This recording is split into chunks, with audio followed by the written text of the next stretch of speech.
England दौरे पर team India के डायरेक्टर ऑफ क्रिकेट बनाए गए रवि शास्त्री का कहना है कि उन्हें भारतीय टीम की काबिलियत पर पूरा भरोसा है, इसलिए उन्हें मुश्किल दौर में भी चुनौतियों को स्वीकार करने में हिचकिचाहट नहीं होती है। पहली बार मुंबई प्रेस क्लब में के साथ बातचीत के दौरान शास्त्री ने कहा कि इस बात को ज्यादा तुल दिया जाता रहा है कि टीम इंडिया का असली बॉस कौन है। शास्त्री का मानना है कि उनका मुख्य लक्ष्य है अगले 6 महीने में धोनी की टीम को अपने अनुभव से ज्यादा फायदा पहुंचाना।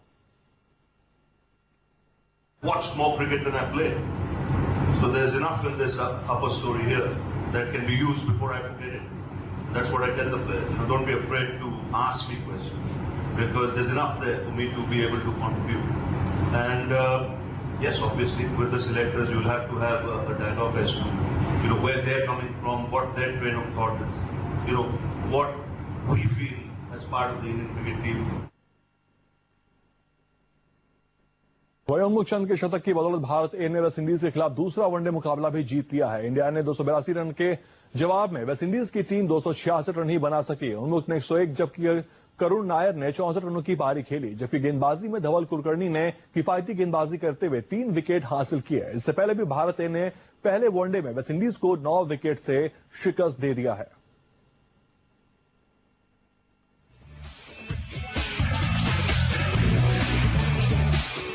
टीम इंडिया कप्तान महेंद्र सिंह धोनी क्रिकेट के मैदान के बाहर अब ऑलराउंडर बनते नजर आएंगे। जी हां, धोनी ने अपने बचपन के सबसे पसंदीदा खेल फुटबॉल के साथ भी एक अनोखा नाता जोड़ लिया है। धोनी इंडियन सुपर लीग में चेन्नई फ्रेंचाइजी के साझा मालिक हो गए हैं। आपको बता दें, मौजूदा खिलाड़ियों में विराट कोहली गोवा फ्रेंचाइजी के साथ सह मालिक के तौर पर जुड़े हैं, जबकि यही भूमिका कोलकाता के लिए पूर्व कप्तान सौरव गांगुली और सचिन तेंदुलकर केरल ब्लास्टर की फ्रेंचाइजी के साथ निभा रहे हैं। आपको बता दें कि चेन्नई सुपर किंग्स के लिए आईपीएल में कप्तानी करने वाले धोनी खुद की बाइक रेसिंग टीम भी है।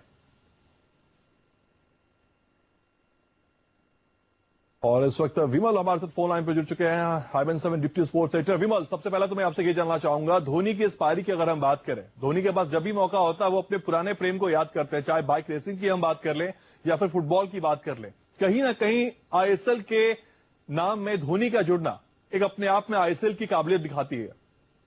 बिल्कुल, एक बड़ा नाम है और सबसे बड़ी चीज है एक नेचुरल, अगर देखा जाए बाकी लोगों का फुटबॉल से जुड़ाव बाद में भले हुआ होगा, लेकिन धोनी और सौरव गांगुली ये 2 ऐसे क्रिकेटर रहे हैं जिन्होंने शुरू से ये कहा हुआ है कि इनका फुटबॉल के प्रति जबरदस्त प्रेम रहा और ये अगर क्रिकेटर ना होते तो ये फुटबॉलर रहते।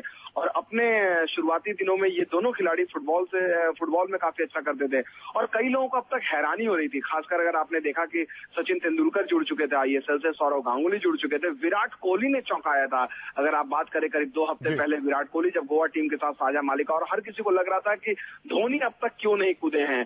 और आज जब ये खबर हुई, आधे हालांकि इस बात की चर्चा थी, कई दिनों से कयास लगाए जा रहे थे, लेकिन आज चेन्नई की टीम ने खुद इस बात का ऐलान किया ट्वीट के जरिए और अब से कुछ ही देर में धोनी खुद आएंगे चेन्नई में 5 सितारा होटल में, धोनी खुद आएंगे, प्रेस कॉन्फ्रेंस करेंगे, इस बात की जानकारी लोगों को खुद देंगे। लेकिन यहाँ पे अगर मैं बात करूं आईएसएल की, अगर मैं बात करूं, लोगो लॉन्च हुआ, ट्रॉफी शानदार लॉन्च हुई, नामी गिरामी सितारे आईएसएल के साथ जुड़े हुए हैं। अब धोनी का कहीं ना कहीं आना, धोनी को कहते हैं कि बहुत फेयर इंसान है, धोनी का जुड़ना कहीं ना कहीं इस बात का इंडिकेट करता है कि आईएसएल शुरू होने से पहले ही एक अपना एक पहचान बना चुका है।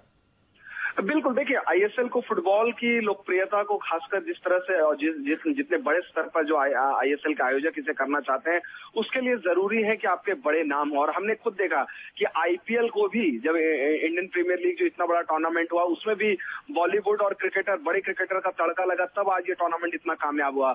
और ऐसे में चूंकि फुटबॉल अगर देखा जाए भारत अंतर्राष्ट्रीय स्तर पर भारत की बहुत बड़ी पहचान नहीं है, ऐसे में जरूरी था कि क्रिकेटर, खासकर नामी खिलाड़ी और बॉलीवुड के लोगों को लिया जाए। और धोनी पहली बार साझा मालिक के तौर पर नजर आएंगे, अभिषेक बच्चन भी चेन्नई टीम के मालिक हैं।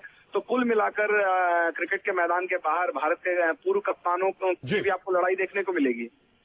चलिए विमल, बहुत बहुत शुक्रिया इस जानकारी के लिए। तो धोनी कुछ ही देर में प्रेस कॉन्फ्रेंस कर सकते हैं, अगर प्रेस कॉन्फ्रेंस करेंगे तो सीधा हम आपसे उनको मुखातिब कराएंगे। लेकिन आपको यहां बता दें कि कल इंडियन सुपर लीग की ट्रॉफी मुंबई में लॉन्च की गई है। लॉन्च समारोह के दौरान लीग में मैनेजमेंट के अलावा इसमें शामिल रहे सभी 8 टीमों के वहां के खिलाड़ी भी उपस्थित थे। लीग की फाउंडिंग चेयरपर्सन नीता अंबानी ने लीग के आयोजन से देश में फुटबॉल को बढ़ावा मिलने की उम्मीद जताई थी।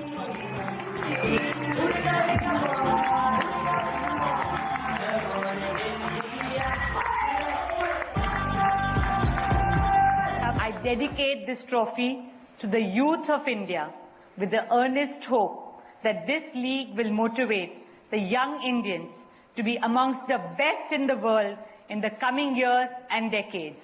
Come on, let's football. ISL यानी इंडियन सुपर लीग, जैसे कि नाम से ही जाहिर है कि इसे दनादन क्रिकेट की सबसे मशहूर सीरीज आईपीएल की तर्ज पर बनाया गया है। उम्मीद है कि ये आईपीएल को पीछे छोड़कर भारत में क्रिकेट में प्रतिभा जो थी उसे आईपीएल